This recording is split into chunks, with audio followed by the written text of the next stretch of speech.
आज मैं आपके सामने एक विशेष प्रकार की डायबिटीज के बारे में चर्चा करने के लिए उपस्थित हुआ हूँ, जिसे हम गर्भकालीन डायबिटीज कहते हैं।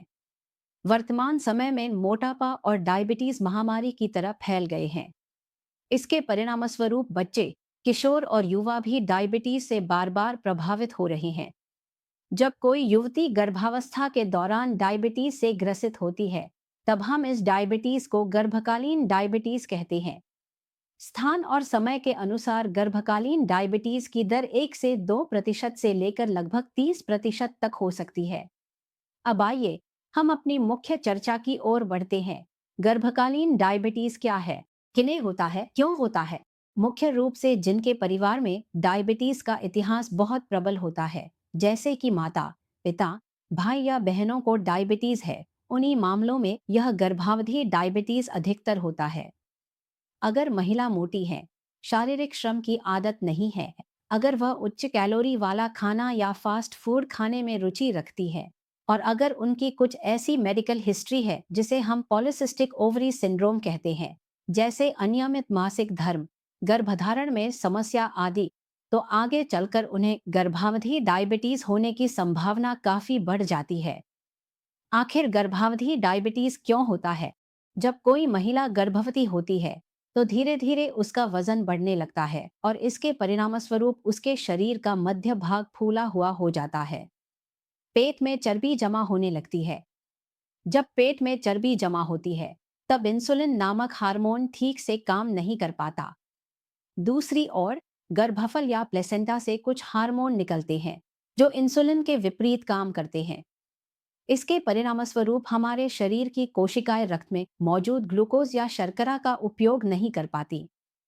रक्त में ग्लूकोज या शर्करा, जिसे आम भाषा में हम चीनी कहते हैं, उसकी मात्रा बढ़ जाती है। यही है गर्भावधि डायबिटीज। तो फिर यह गर्भावधि डायबिटीज हमारे लिए जानना इतना जरूरी क्यों है?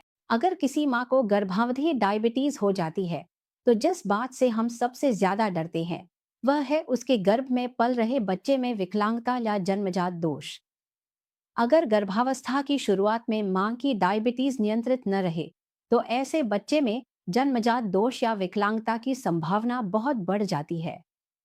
और इस बच्चे को और कौन कौन सी समस्याएं हो सकती हैं?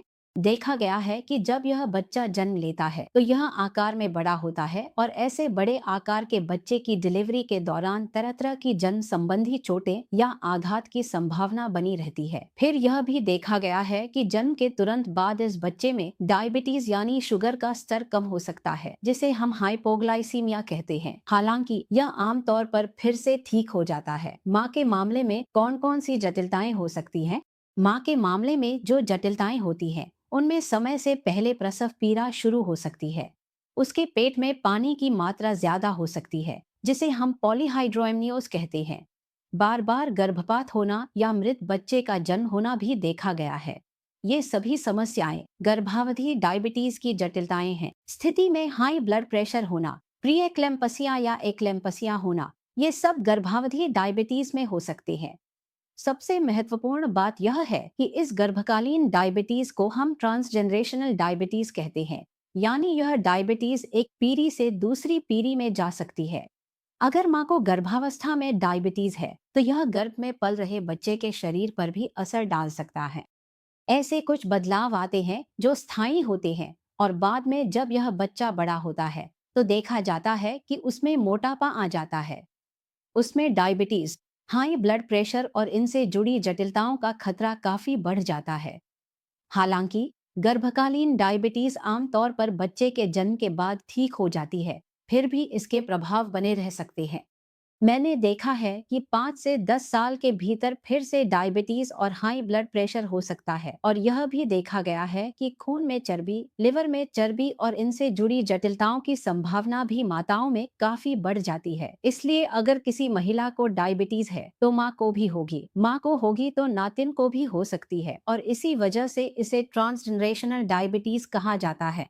इसी वजह से हमें इस डायबिटीज को नियंत्रित करना होगा। अब बात करते हैं कि हम इस डायबिटीज का पता कैसे लगाएंगे।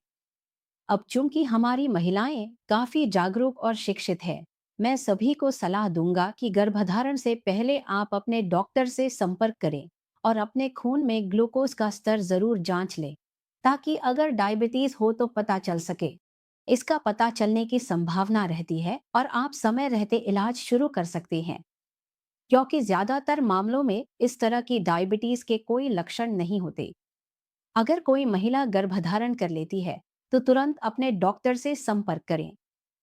आपका डॉक्टर आपको एक टेस्ट करवाने के लिए कहेगा, जिसे हम ग्लूकोज टॉलरेंस टेस्ट कहते हैं। इस टेस्ट में आपको खाली पेट थोड़ा ग्लूकोज वाला शरबत पिलाया जाता है और शरबत पिलाने के बाद आपकी डायबिटीज की जांच की जाती है। अगर यह डायबिटीज एक निश्चित स्तर से ऊपर हो तो हम इसे गर्भावधि डायबिटीज कहते हैं, और फिर इसका इलाज कैसे करना है यह देखा जाता है। इलाज के चरण को हम 3 भागों में बांट सकते हैं। गर्भावस्था से पहले, गर्भावस्था के दौरान और बच्चे के डिलीवरी के बाद। गर्भावस्था से पहले क्या करना चाहिए यह मैं पहले ही बता चुका हूँ कि जो महिलाएं गर्भधारण करना चाहती हैं, उन्हें गर्भधारण से पहले डॉक्टर से मिलकर अपने खून में ग्लूकोज का स्तर जांचवा लेना चाहिए। अगर किसी को पहले से ही डायबिटीज है तो उसे अपनी डायबिटीज को बहुत सख्ती से नियंत्रित करना चाहिए। 3 से 6 महीने के भीतर उनकी डायबिटीज का औसत स्तर 6.5% से नीचे ही रहना चाहिए। इसी स्तर पर रखकर ही उन्हें गर्भधारण करना चाहिए। हम मरीजों को बताते हैं कि इंसुलिन पर रहते हुए गर्भधारण करना सबसे सुरक्षित है। ये सभी महिलाएं अक्सर हाई ब्लड प्रेशर की दवाइयाँ, कोलेस्ट्रॉल की दवाइयाँ आदि लेती हैं। गर्भधारण से पहले आपको जरूर अपने डॉक्टर से मिलना चाहिए। वे या तो ये दवाइयाँ बंद कर देंगे या फिर इन्हें बदल देंगे। गर्भधारण करने से पहले ही आपके लिवर की स्थिति, किडनी की स्थिति और आपकी आंखों की स्थिति देखी जाएगी। इन सब की जांच करवा लेना अच्छा है, क्योंकि इन सभी महिलाओं में गर्भधारण के बाद ये समस्याएं खराब हो सकती है, ऐसी संभावना रहती है।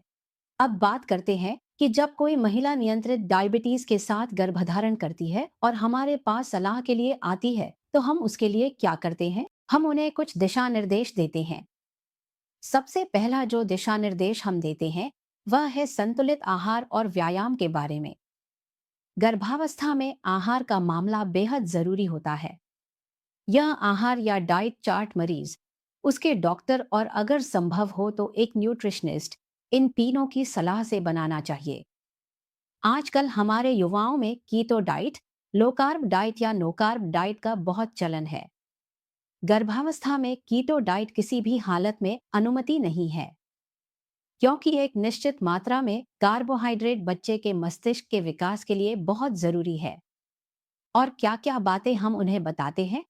हम सबसे पहले जो बात कहते हैं वह यह है कि 3 मुख्य भोजन को बांटकर 6 बार खाना चाहिए। 3 मुख्य भोजन और 3 स्नैक्स। हम ऐसा क्यों कहते हैं? अगर आप 2 खाने के बीच लंबा गैप रखते हैं, जैसे सुबह के बाद दोपहर का खाना देर से खाया और बीच में कुछ नहीं खाया, तो आपको ज्यादा भूख लगेगी और आप ज्यादा खा लेंगे। इसका नतीजा होगा कि डायबिटीज बढ़ सकती है। डायबिटीज के मरीज जो इंसुलिन लेते हैं, अगर वे लंबे समय बिना खाए रहें तो शुगर बहुत कम या हाइपो हो सकती है। इसलिए बार बार थोड़ा थोड़ा खाना चाहिए। अब सवाल है किस तरह का खाना खाना चाहिए। संतुलित आहार, इसमें उचित मात्रा में कार्बोहाइड्रेट, प्रोटीन और फैट होना चाहिए। हम कहते हैं कि दिन में 2 बार रोटी खाएं। दोपहर में उचित मात्रा में चावल खाएं। मीठा और तैलीय भोजन से परहेज करें। फास्ट फूड, जंक फूड से भी बचना चाहिए। आपको खूब सारी हरी सब्जियां, फल, सलाद खाना चाहिए और दूध, अंडा, मछली, मांस जैसे उच्च प्रोटीन वाले खाद्य पदार्थ भी लेना चाहिए। अगर आप अपनी प्लेट को 4 हिस्सों में बांटें तो उसका आधा हिस्सा सब्जियां, सलाद और फल होंगे। 4 हिस्सों में एक हिस्सा प्रोटीन जैसे मछली, मांस होगा और एक हिस्सा चावल या रोटी का होगा। यह तो हो गया खाने का मामला। अब बात करते हैं व्यायाम की। हमारे समाज में एक आम धारणा है कि जब कोई महिला गर्भवती होती है तो उसे पूरी तरह बेड रेस्ट पर रहना चाहिए, और दादी, नानी, दादा, नाना इस बारे में खास तौर पर रोक लगाते हैं। समझना चाहिए कि गर्भावस्था में व्यायाम करना बहुत जरूरी है। इससे आपका वजन नियंत्रित रहेगा और आप और आपका बच्चा दोनों स्वस्थ रहेंगे। लेकिन व्यायाम शुरू करने से पहले अपने प्रसूति रोग विशेषज्ञ से सलाह जरूर लें। आप लगभग सभी तरह के व्यायाम कर सकती है, जैसे चलना, दौड़ना, साइकिल चलाना, तैराकी आदि। बस ध्यान रखें कि पेट के निचले हिस्से पर दबाव न पड़े। सबसे अच्छा व्यायाम कौन सा है? हर बार खाने के बाद आधा घंटा आराम करके 10 मिनट चलना। सुबह 10 मिनट, शाम को 10 मिनट, रात को 10 मिनट। अगला विषय जिस पर मैं बात करना चाहती हूँ वह है वजन नियंत्रण। कई बार महिलाएं मुझसे कहती है, आपने जो डाइट चार्ट दिया है उसमें तो मेरा बच्चा आकार में नहीं बढ़ रहा है, बच्चा छोटा रह जा रहा है। तब मैं कहती हूँ, देखिए, हमने आपको जो भी खाने के लिए कहा है उसमें सब कुछ बताया गया है। आप दूध, अंडा, मछली, मांस, फल, सब्जियां पर्याप्त मात्रा में खाएं। बस आपको चावल और रोटी जैसे खाद्य पदार्थ कम। और गर्भावस्था में एक महिला को ठीक कितने किलो वजन बढ़ाना चाहिए, इसका भी एक निश्चित हिसाब है। एक मोटी महिला किसी भी हालत में 5 से 9 किलो से ज्यादा वजन नहीं बढ़ा सकती, वरना बच्चे और मां दोनों के लिए जोखिम बढ़ जाएगा। अब मान लीजिए कि यह महिला सारे नियम कायदे ठीक से मान रही है। अगला काम क्या होगा? उसके शरीर में डायबिटीज का स्तर जांचना। हम मरीजों को बताते हैं कि आप एक ग्लूकोमीटर या डायबिटीज मापने की मशीन खरीद लें। इससे आप हफ्ते में 1 या 2 दिन, या जैसा आपके डॉक्टर कहें, खाने से पहले और खाने के बाद शुगर लेवल मापें और उसे नोट करें। एक डायरी बनाएं और महीने के अंत में उसका रिकॉर्ड रखें।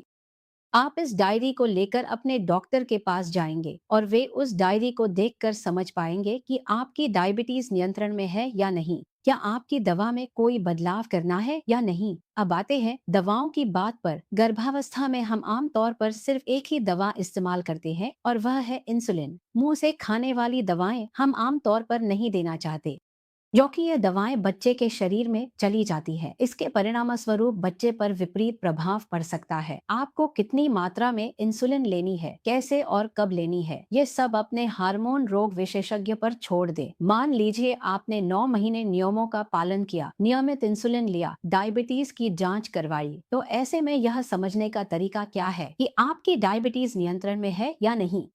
खाली पेट डायबिटीज 5.5 से नीचे और खाने के बाद 7 मिलीमोल से नीचे होनी चाहिए। ये सब करते करते एक समय आएगा जब डिलीवरी का समय आ जाएगा, तब आपको प्रसूति रोग विशेषज्ञ से संपर्क करना होगा। डिलीवरी सिजेरियन होगी या नॉर्मल, यह पूरी तरह प्रसूति रोग विशेषज्ञ तय करेंगे। हालांकि अगर किसी का 38वां सप्ताह पार हो जाता है और अगर देखा जाए कि उसकी पिछली डिलीवरी का इतिहास अच्छा नहीं रहा है, तो ऐसे में सिजेरियन करवा लेना ही बेहतर होता है। अब आते हैं कि बच्चे की डिलीवरी के बाद आपको क्या करना चाहिए। मैंने शुरू में ही कहा था कि गर्भावधि डायबिटीज डिलीवरी के बाद ठीक हो जाती है, लेकिन अगले 5 से 10 साल में लगभग 70% महिलाओं को फिर से डायबिटीज होने की संभावना रहती है। इसलिए जो संतुलित आहार और व्यायाम के बारे में हमने आपको सिखाया है, उसे आपको जीवन भर अपनाना होगा।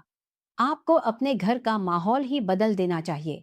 आपका बच्चा भी भविष्य में डायबिटीज के खतरे में हो सकता है। इसलिए खूब सारी सब्जियां, फल, दूध, मछली, मांस आदि खाना चाहिए और फास्ट फूड, जंक फूड से बचना चाहिए। अच्छा, बचपन से ही बच्चों को खेलकूद के लिए प्रोत्साहित करना आपकी जिम्मेदारी है। आपको अपनी सेहत पर भी ध्यान देना होगा। बच्चे को जरूर स्तनपान कराएं, इससे आपका वजन भी नियंत्रित रहेगा और बच्चे की रोग प्रतिरोधक क्षमता भी बढ़ेगी। बच्चे के जन्म के 1 से 3 महीने के भीतर आपको कुछ जांचें करवानी होंगी। ग्लूकोज की जांच फिर से करानी होगी ताकि पता चले कि आपकी डायबिटीज ठीक हो गई है या नहीं। साथ ही आपको साल में एक बार किडनी, लिवर और कोलेस्ट्रॉल की जांच भी करवानी पड़ सकती है। तो प्रिय दर्शकों, आज की चर्चा का विषय यही था। गर्भावधि डायबिटीज के बारे में आप अपने परिवार और रिश्तेदारों के बीच जागरूकता फैलाएं। जब जागरूकता बढ़ेगी तो हमारी महिलाएं इलाज के लिए डॉक्टर के पास जाएंगी। वे इस बीमारी को नियंत्रित रखेंगी और अपने घर का माहौल बदलेंगी। वे अपने बच्चों को सही तरीके से बड़ा करेंगी। इसके परिणामस्वरूप हम ट्रांसजेनरेशनल डायबिटीज यानी पीढ़ी दर पीढ़ी चलने वाली डायबिटीज को खत्म कर पाएंगे। फिर कभी किसी और विषय पर आपसे मुलाकात होगी।